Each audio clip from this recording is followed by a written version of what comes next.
feel like you got momentum back. It's just like, okay, well, I have a win now. So okay, I stopped him doing that build 3 times in a row. It's the 3rd time he certainly went over the edge with it.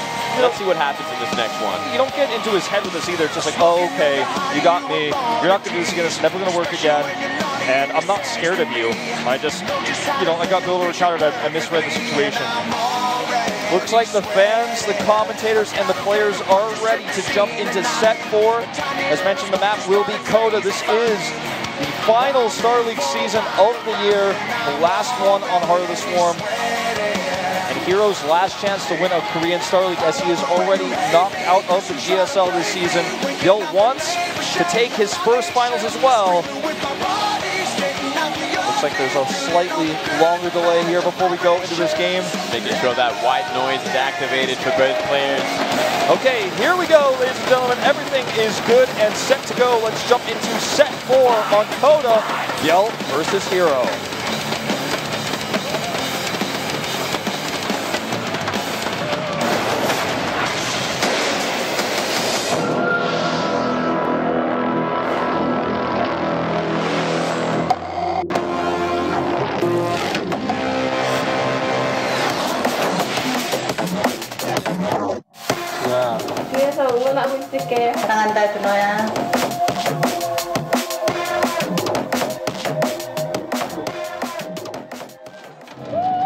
Top left in red, winning the last game with an early pull, it is ByuL.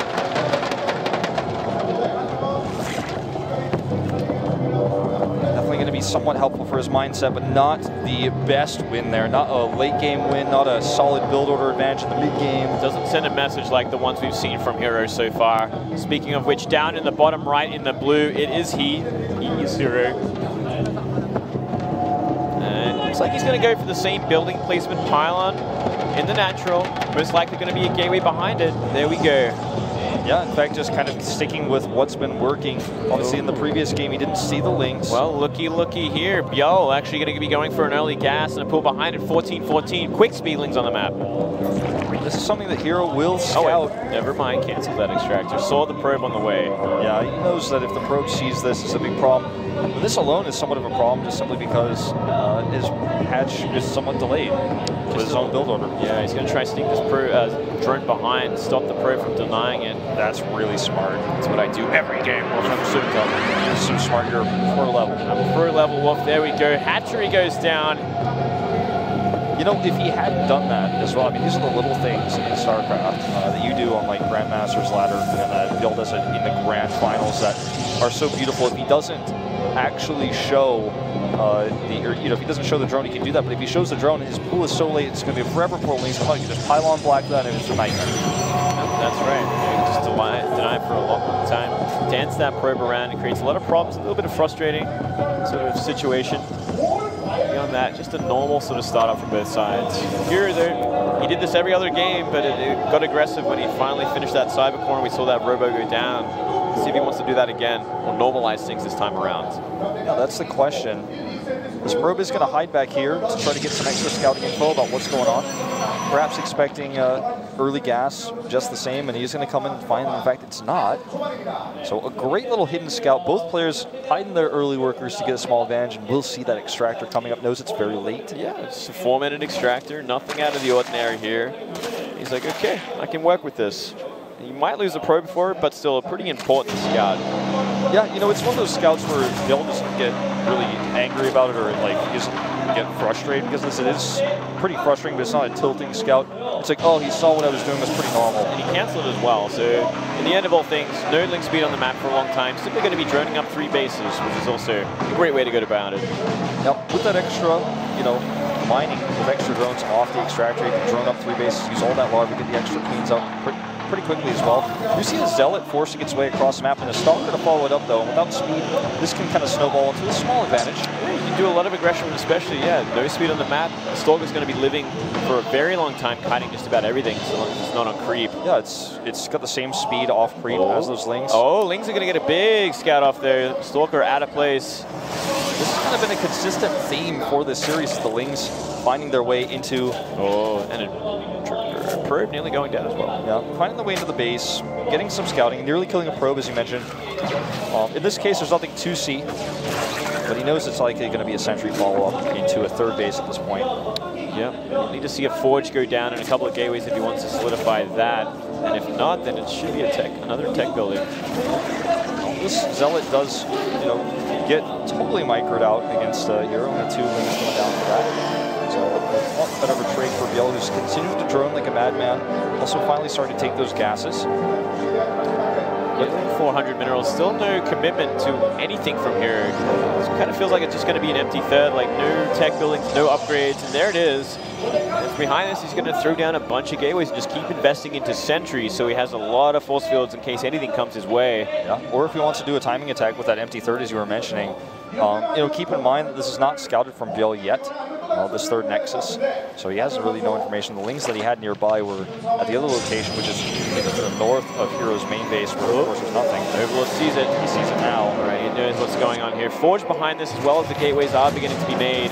But ByuL really has no answer for this. He's just going to have to let it go and deal with it and make a lot of drones to compensate. You see the sentries going to try to deny this overlord now that Mothership 4 is out. Bringing a Phoenix up now to get some additional scouting information of what ByuL is doing. He's up to 50 drones now. We're going to see him stop there for a moment. Roachborn coming up. Cancel on that pile, replacing cannon. But, you know, the third base here for herO, it's not insanely greedy. It is pretty quick. If it was 2 Roachborns coming down from ByuL, like it really works for herO, because we have seen him die to that burrow roach movement in the past. That might just be the perfect sort of answer for this. You know, you get out that really quick burrow movement speed, especially when you're seeing herO invest so lightly in upgrades and any sort of tech so far. He's finally getting that Twilight down now, but he's just been investing in sentries so far. He's lightly sort of light defense for everything that's been built so far. Yeah. It looks like basically what ByuL's response is to this is light pressure into kind of just going for the late game. Checking the line of sight block, you don't know what's there. Oh, could get it, but nah, too many sentries over here. And actually, this is going to be something he does have to respond to. Let's see if he makes any roaches here, if he's just going to stick with the lings. 5 roaches. 5 roaches. Melee upgrade as well as roach speed.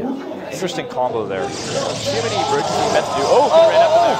There we go. Oh man, this again, like I said, it's kind of a consistent theme for this series. It's just simply ByuL getting lings in the base. Lings find a way every time, and a lot of probes actually going to be going down here. There's no answers. 4 already, and the mining has stopped. I'll make that 5, it looks like, here as the gas drone is sniped. You might even find more. All of these units are going back to the main base, and during all of this, ByuL continues to make lings. He's going to Ling Hydra, it looks like.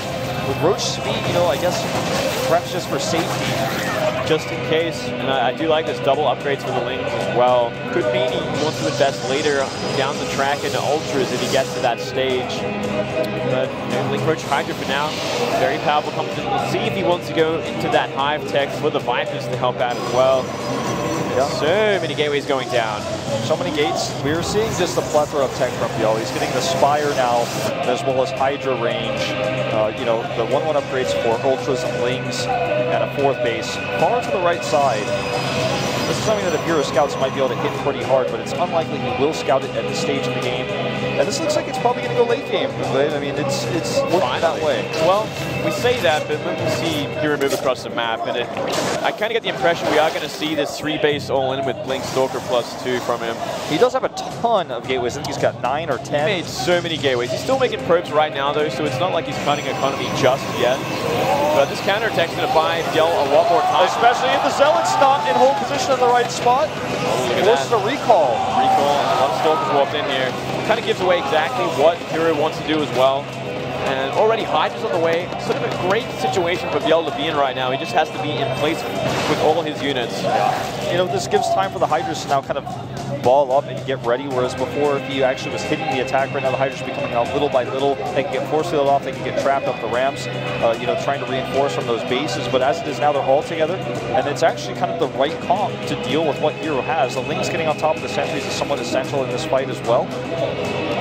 He's actually heading for that 4th base. He did scout it. This is a dangerous place to be, especially for ByuL. He does not have Hydra speed for a long time, and if he gets caught out here, he loses everything. He's making 11 drones. He totally misjudged this, but still, he's got a lot of Hydras out already. Stalker's actually blinking away from the Hydras towards the Roaches. Yeah, big blink forward there, and these Roaches are going to trade pretty nicely with these Stalkers. Especially because some of the Hydras can actually still fight, and now does he have enough for a recall? We don't know. I think he does not yet, but he's about to. He really committed there. He wanted to get up the ramp and try and deny this fourth base. We'll have a look at the sentries in just a second time. No more force fields after that set. That was the last one. I don't think he's actually going to have enough to kill it either. Okay, he does have enough for a recall. Looks like he's just going to try to focus it down and recall at the last second. Meanwhile, 7 ByuL is on the way. Oh, the eject for some reason as well. Okay, recall away. Is it worth it? I'm going to say no. He lost just about everything there. Sentries are essentially gone. There's one left over. That is not going to help out against this many Hydras. And the Hydras are going to be attacking the third base while the Mutalists go into the main. It's going to be a nice split here. 19 Hydras already out to the 14 Stalkers right now. So big advantage army-wise for ByuL. That was a big trade out for herO. I think one of herO's biggest opportunities in this game, going into the mid-game now, is these Zealot drops. He needs to come over there and find some damage. He has charged and committed a lot of resources into that. He needs to try to fight on the high ground. You know, his logo in Star League is a Blink logo for a reason. Look at that to the top right of the Stalker portrait. There's Blink, man. He's got it, and he's going to have to use this to actually hold this attack off and maintain tempo so that he does not actually get overwhelmed as he twitches tech. Well, he's still down 30 supply, nearly 40. But these meters are going to create such havoc. This is a classic ByuL move. Only ByuL is really the Zerg doing it against Protoss. Making a handful of meters to deny a lot of mining while he goes for an attack. And now, as the Mutalists draw the Stalkers away, the Hydras are here, and they're going to hit the Cyber Core, which means the switch into bigger meters is strong. Also, you're going to need range units to kill these Hydras. Even with Zealot charge, they're not the right unit composition. And he's taking a fourth base during all this, but the Zealots in the main are not dealt with yet. They're still finding damage. That's right, but look at this positioning from the Hydra Roach. Let's see if it works out, though. Charge loss are going to be dealing a lot of damage. It looks like it's going to clean it up. We do see that more and more probes are being killed at the main base from these Mutalists during all of this. I have to say, overall, a better trade for ByuL. He doesn't have a massive bank, but with that fourth base finishing up, he's going to have, you know, something to transition into. He's still got good upgrades. Yeah, you know, not the best sort of situation for ByuL after all that said and done, simply because he never remade that fourth base. It's still gone. He really needed that to get ahead. He actually made another one towards the center there, sorry. Damn it, it's painful when I don't have my observer PC, but it just finished though. I mean, it's not been up for a while. It was pretty late. It was not remade immediately. So your point still stands. And they're pretty even in supply still, which could be a big problem if herO goes for that counter-attack. He has Archons now. Broodlords are still not on the table. He doesn't have Vipers making his first one now. herO struggling to make the choice whether he wants to take a fourth base or attack. He has a decent bank. He could go ahead and push for an attack. 10 Zealots and another Archon. I think he's going for it. I think he has to at this point. It's kind of running past that time where you really either have that fourth base or you're going for an all-in. And he kind of dealt with that first wave of army from ByuL, so he knows there's no massive Hydras compared to what there was. Oh man, a free Archon. That's a huge win here for ByuL. Messy sort of rotation This Cyber remake is so late that he just doesn't, he can only make Archons and Zealots, so he doesn't have a lot of range damage with this. Look, 21 Zealots, they have charge. This is still a pretty scary army from herO. Yep, Hallucinated Immortal. The Blinding Cloud here kind of whiffed a little bit. The Archons closing the distance, but there's a lot of range damage behind those force fields. Yeah, those forces were pretty good to box in a lot of those Hydras there, and these Archons are going to town. So much damage still from herO. A huge warp in and 20 supply of the supply you see lead for ByuL is actually in workers. He now gets on top of the Roaches, which do not have as many upgrades as the Lings. And this is a big problem. This Archon force is now wedging between these bases. The Warp Prism's still at full health, and he's got another set of warp ins. Big warp into Stalkers this time around. Now that Cyber Core is finished, he's going to go for the kill here. Looks like he wants to jump on top of the production. The Greater Spire is finished, but not a single Corruptor to be seen. That's not useful here. You cannot make Broodlords. This is still a decent position for ByuL's units. He just needs to buy more time. I just don't know if he can. 8 more Hydras on the way. He's getting +3 for Lings, which are nowhere to be seen on this map. He needs those range units. It's just nothing in position. The army is so split up, coming from all directions. GG! herO takes his third win here and is now on match point. Another crushing defeat for ByuL. Looked like he was in a good place, but then taking that bad fight in the natural, threw away his army, and it gave herO the space he needed to make the army he needed to go for a counterattack and crush it. I'm worrying now for ByuL. His only win was with an early pool, potentially an 8 pool, you know, and he went for that. He got unscouted. He won only when his opponent had the wrong build. You know, he has no legitimate wins in this series. We're taking one from a build order win. I mean, it's a legitimate win, right? But what I mean is, it's not the win that makes you feel good. It's not the win where I outplayed him, I crushed him, I beat him, I had the better builds, I had the better plans. It's like the start of momentum. It's not like the game that's going to really send a message. It's going to rattle herO. It's like, okay, you got me with that build order win. All right, guys, we're going to take a quick commercial break before we go into the next set, which could be our last set of the night. Spread the word about this tournament. Get that link out there. We'll be right back.